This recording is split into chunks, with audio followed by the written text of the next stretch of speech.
Hello दोस्तों, आप सभी का स्वागत है आपके अपने चैनल प्रैक्टिस विद एचएस में। जैसा कि हम लोगों को पता है कि हम लोग नेवी एमआर के प्रैक्टिस सेट सॉल्व कर रहे हैं। इसमें हम लोग 11 प्रैक्टिस सेट पूरे कंप्लीट कर चुके हैं।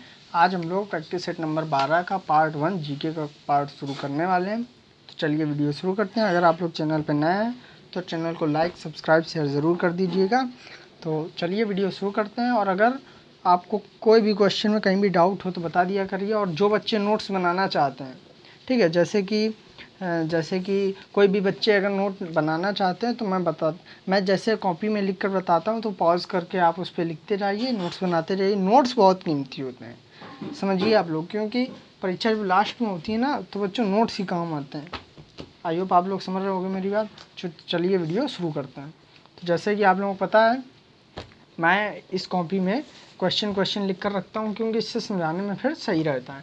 थोड़ा मैंने ज़्यादा जूम कर दिया, 1 मिनट बच्चों। हाँ, अब ठीक है। तो ये जो है मैंने ये देखिए केवल क्वेश्चन लिख रखे हैं, ठीक है। तो वीडियो शुरू करते हैं। 1 मिनट रुकिएगा, कैमरे को मैं थोड़ा सा सही कर दूँ। 1 मिनट बच्चों में, बस 1 मिनट। अब सही है ना? थोड़ा और जूम करना पड़ेगा। हाँ, अब बिल्कुल ठीक है, ठीक है।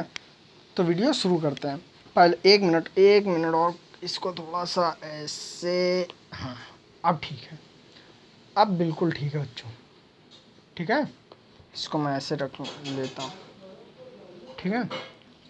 तो चलो वीडियो शुरू करते हैं। पहला क्वेश्चन है, भारत में उन्नतशील आईआरबीएम कौन सा है? अब सबसे पहले तो हम ये जानते हैं कि आईआरबीएम का फुल फॉर्म क्या होता है। ये कई परीक्षाओं में पूछा जा सकता है, ठीक है। तो पहले तो हम आईआरबीएम का फुल फॉर्म देख लेते हैं। यहीं पर मैं लिख देता हूँ, ठीक है। उसका आंसर यहाँ लिख दूंगा, ठीक है।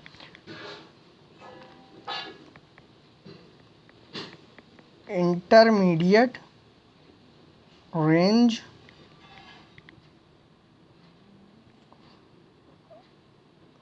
Ballistic missile, intermediate range ballistic missile, ठीक है। अब इसका जो आंसर है, इसमें जो पूछ रहा था कि सबसे उन्नतशील आईआरबीएम कौन सा है, तो ये मैं कोष्टक में लिख देता हूँ, ठीक है, ठीक है। तो आप लोग समझ जाइएगा, ये फुल फॉर्म है और ये इसका आंसर है, ठीक है। ये है अग्नि सेकेंड। ये पूर्ण रूप से भारत में निर्मित मिसाइल है, ठीक है।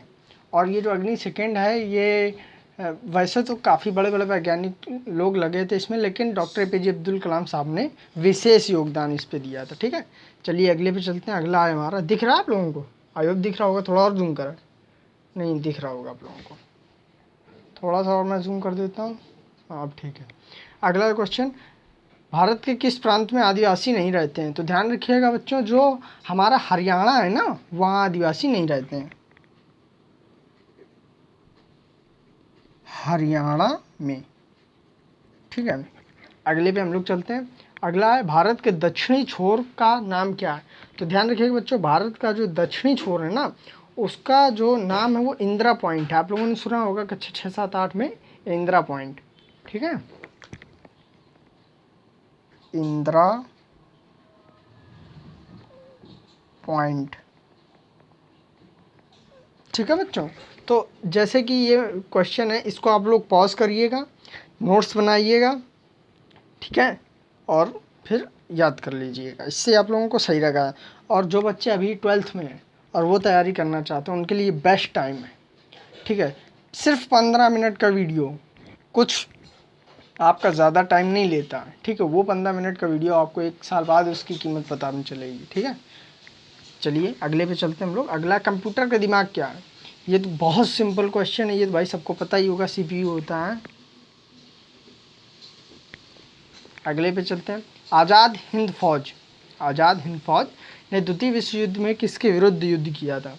तो ध्यान रखिएगा, द्वितीय विश्व युद्ध में ग्रेट ब्रिटेन के विरुद्ध युद्ध किया था। किसके? ग्रेट ब्रिटेन,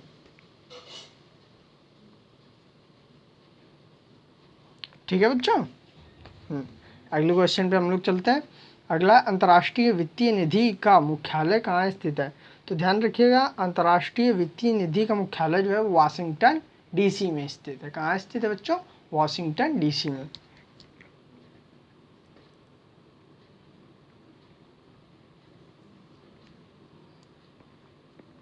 प्रैक्टिस सेट में कई के आंसर गलत दिए हुए हैं, तो आप चिंता मत करिएगा, मैं जो बता रहा हूँ वही आंसर आप लोग ध्यान रखिएगा, ठीक है। अगले पे चलते हैं हम लोग। अगला, वित्त आयोग के अध्यक्ष की नियुक्ति कौन करता है? तो ध्यान रखिएगा बच्चों, वित्त आयोग के अध्यक्ष की नियुक्ति राष्ट्रपति करते हैं। कौन करते हैं? राष्ट्रपति। आप लोग कमेंट में बताइएगा राष्ट्रपति प्रेजेंट टाइम में कौन है, और जो है ये कौन से नंबर के राष्ट्रपति हैं, ये कौन से नंबर के राष्ट्रपति हैं, ये क्वेश्चन आ जाता, ये आप लोग बताएंगे, ठीक है, कमेंट में। थोड़ा आप लोग भी वर्क करना सीखिए। अगले पे चलते हैं। राज्यसभा एक स्थायी सदन होने के कारण क्या होता है, मतलब ये स्थायी सदन है, इसके कारण क्या होता है? तो ध्यान रखिएगा बच्चों, 1/3 सदस्य जो होते हैं ना, वो 2 वर्ष, ऐसा जब 1/3 सदस्य होते हैं, मान लो 10 हैं, तो जो 3 है, 3.5 से थोड़ा कम, जो 1/3 सदस्य होते हैं, वो जब सेवानिवृत्त होते हैं, मतलब रिटायर्ड होते हैं, तो इतने ही नए सदस्य फिर से चुन लिए जाते हैं। आप लोग समझ रहे हैं? ये स्थायी सदन का ये मतलब होता है। इधर लिख लेंगे, इसका मतलब होता है 1/3 सदस्य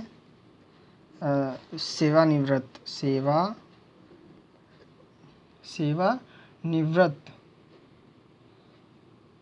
जो जितने भी, मान लीजिए कि 10 हैं, 10 में से 3.33 जो सेवानिवृत्त हो जाएंगे, तो उनके स्थान पे उतने ही आएंगे। ये इसकी खास बात होती है, ठीक है। सेवानिवृत्त होते हैं, थोड़ा ज़्यादा जूम हो गया है क्या, दिख रहा है?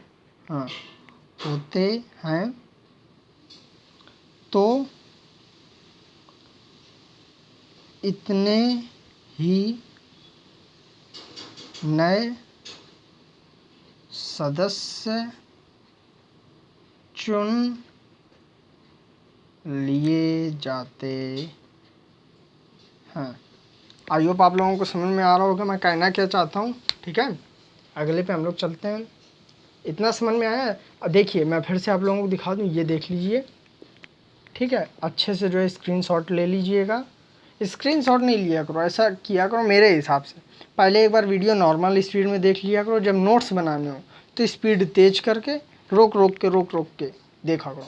क्योंकि अगर वीडियो देखते जाओगे, नोट्स बनाते जाओगे ना, तो आप, और बिना रोके वो भी, तो फिर ध्यान सब नोट्स बनाने पे ही चला जाएगा, ठीक है। तो एक बार वीडियो नॉर्मल में देख लीजिए, 1-2 नंबर की स्पीड पे, तुरंत रोक रोक के नोट्स बनाते चलिए, ये तरीका होता है रियल में। अगले पे हम लोग चलते हैं। अगला है बच्चों, कौन सा देश संयुक्त राष्ट्र सुरक्षा परिषद का स्थायी सदस्य है? तो ध्यान रखिए बच्चों, जो हमारा, वैसे तो कई सारे स्थायी सदस्य, मतलब वैसे तो कई सारे सुरक्षा परिषद का स्थायी सदस्य हैं। अच्छा, इससे पहले मैं आपको एक बात बताना चाहता हूँ कि अगर आप लोगों ने अभी तक, ये क्वेश्चन का आंसर मैं तो अभी बता दूंगा, इससे पहले मैं आप लोगों को एक चीज़ बताना चाहता हूँ कि अगर अभी तक आप लोगों ने कोस्ट गार्ड डीबी का फॉर्म नहीं भरा, अभी मुझे ध्यान आ गया, अगर आप लोगों ने अभी तक वो नहीं भरा है, तो जाइए सबसे पहले वो भर लीजिए, क्योंकि 16 तारीख इसकी लास्ट डेट है। और फिर क्या है, फिर पछताना ही पड़ेगा। तो मेरी बात मानो, जाओ और जाकर भर लेना, ठीक है। तो चलिए हम शुरू करते हैं आगे। हाँ, यहाँ थे हम लोग। कौन सा देश संयुक्त राष्ट्र सुरक्षा परिषद का स्थायी सदस्य है? तो ध्यान रखें, चाइना जो है ना, वो संयुक्त राष्ट्र सुरक्षा परिषद का स्थायी सदस्य है। चीन, ध्यान रखिएगा, 16 तारीख है लास्ट डेट, जाइएगा भर लीजिएगा कोस्ट गार्ड DBGD, जिसमें भी आप लोग भरना चाहें। फीस शायद 250 है शायद उसकी, और बाकी 100 शायद वो भरवा ही ले, ठीक है। आप लोग देख लीजिएगा। सन 2022 में राष्ट्रमंडल खेलों का आयोजन कहाँ होगा? तो ध्यान रखिएगा, जो 2022 में राष्ट्रमंडल खेलों का आयोजन डरबन में होगा। कहाँ होगा बच्चों? डरबन में।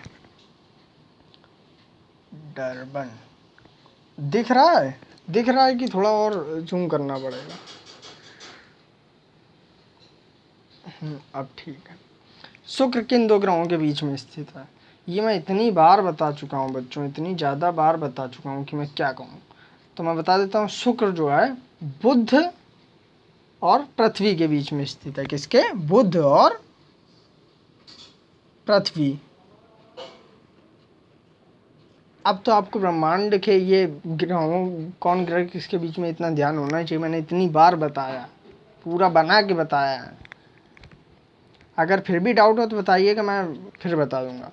अगला क्वेश्चन चलते हैं, क्वेश्चन नंबर 12। भूमध्य रेखा के दोनों ओर 5 अंश तक के क्षेत्र को क्या कहते हैं? तो ध्यान रखिएगा, भूमध्य रेखा के दोनों ओर 5 अंश तक के क्षेत्र को डोलड्रम कहते हैं। क्या कहते हैं बच्चों? डोल ड्रम। ठीक है, अगले पे हम चलते हैं। हिमशैल क्या है? तो ध्यान रखिएगा बच्चों, जो हिमशैल है वो बर्फ का एक विशाल टुकड़ा होता है। क्या होता है? बर्फ का एक विशाल टुकड़ा।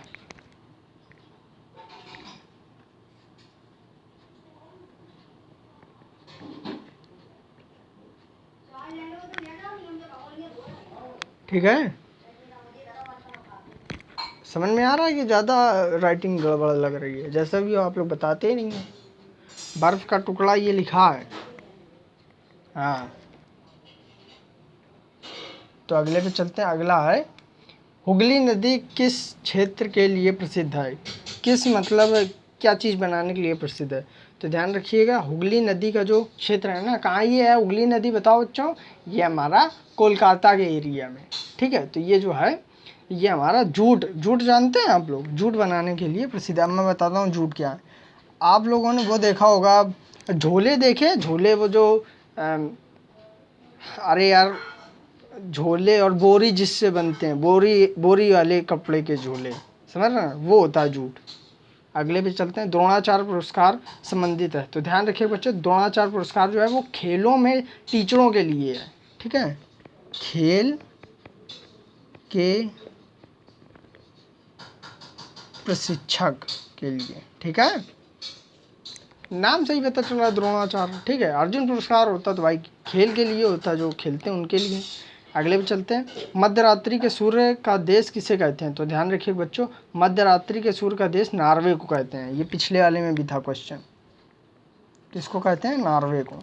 अगले पे चलते हैं। अगला, स्वर्णिम चतुर्भुज योजना किससे संबंधित है? ये बहुत इंपॉर्टेंट क्वेश्चन, कई बार आ चुका है। स्वर्णिम चतुर्भुज योजना जो है ये बच्चों सड़क परियोजना से संबंधित है। किससे? सड़क से। सड़क से। ठीक है, अगले पे हम लोग चलते हैं। अगला है, अलमाती बांध किस नदी पर है? ये मैंने इतनी बार बताया, बताओ अभी भी बताने की ज़रूरत है इसका? अब इतना तो आप लोग बता ही सकते हैं। इसका आंसर भी मुझे कमेंट बॉक्स में चाहिए। अलमाटी बांध किस नदी पर है? मैंने इतनी बार बताया, अब मैं नहीं बताऊंगा। ठीक है, इसका मुझे आंसर चाहिए और सब लोग करिएगा आंसर, मैं कोई बहाना नहीं सुनूंगा। अगले पे चलते हैं। आर्य भारत में कहाँ से आए? तो ध्यान रखिएगा बच्चों, आर्य जो हैं वो भारत में हमारे मध्य एशिया से आए थे। कहाँ से आए थे बच्चों? मध्य एशिया से। मध्य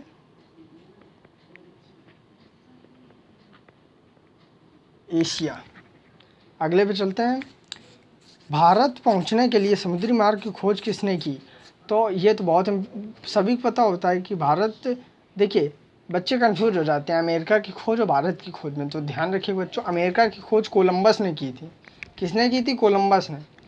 और जो क्या बोलते हैं, इधर इंडिया की खोज है वास्को डी गामा ने की थी। किसने? वास्को डी गामा ने। ठीक है, अगले पे चलते हैं। लोकसभा में शून्यकाल कितने समय का होता है? तो ध्यान रखिए बच्चे, बच्चे आधा घंटा करके आएंगे मुझे पता। आधा घंटा संसद भवन का होता है। ठीक है, शून्यकाल लोकसभा का नहीं होता, ये जीरो कट, इनमें से कोई नहीं होगा। ठीक है, आई होप समझ में आ रहा होगा आप लोगों को। अगले पे चलते हैं। साउथ अफ्रीका की मुद्रा क्या है? तो ध्यान रखिए बच्चों, साउथ अफ्रीका की मुद्रा रेंड। क्या बच्चों? रेंड। अगले पे चलते हैं हम लोग। अगला, रणजीत सागर बांध किस नदी पर स्थित है? आधा मैंने लिखा है तो मैं बता देता हूँ। रणजीत सागर बांध किस नदी पर स्थित है? तो ध्यान रखिए बच्चों, रणजीत सागर बांध जो है वो रावी नदी पर स्थित है। किस नदी पर? रावी नदी पर। अच्छा, यहाँ से एक और क्वेश्चन बनता है कि रणजीत सागर बांध को और किस नाम से जानते हैं? तो ध्यान रखिएगा बच्चों, रणजीत सागर बांध को ही हम लोग थीन बांध कहते हैं। क्या कहते हैं? थीन बांध। ठीक है, अगले पे चलते हैं। अगला, स्वतंत्र भारत में संविधान के तहत पहला आम चुनाव 1951 से शुरू होकर कब खत्म हुआ? तो ध्यान रखिए बच्चों, 1951 से चलकर 1957 तक चला। ठीक है, पहला आम चुनाव। अब हम लोग अगले पे चलते हैं। जवाहर सुरंग किस राज्य में स्थित है? तो ध्यान रखिएगा ये जम्मू और कश्मीर राज्य में स्थित है। जवाहर सुरंग JNK में है। ठीक है, आई होप ये टॉप 25 क्वेश्चंस आप लोगों को समझ में आए होंगे। देख लीजिए, ये देख लीजिए, कहीं भी कोई भी डाउट हो तो ज़रूर बताइएगा। आज के लिए बस इतना ही रखते हैं। अगर आपको मेरे वीडियो पसंद आते हैं तो लाइक शेयर सब्सक्राइब ज़रूर किया कीजिए। हम लोग इतनी मेहनत करते हैं आपके लिए और कोई रिस्पॉन्स नहीं आता है तो यार बुरा लगता है, समझ रहे हो आप लोग। कल हम लोग मैथ सॉल्व करेंगे। मैथ में इसमें कितने क्वेश्चन हैं? मैथ में जो है 10, 11, 12, 13 क्वेश्चन है मैथ में। ठीक है, मैथ में 13 क्वेश्चन है। कल हम लोग मैथ का वीडियो बनाएंगे, उसमें 13 क्वेश्चन होंगे। तो आज के लिए बस इतना ही रखते हैं। जय हिंद, जय भारत। वीडियो अगर सही लगे आप लोगों को कमेंट ज़रूर किया कीजिए, जैसा भी लगे वीडियो बताया ज़रूर करिए। ठीक है बच्चों, तो आज के लिए इतना ही रखते हैं। Bye. Keep practice, keep supporting.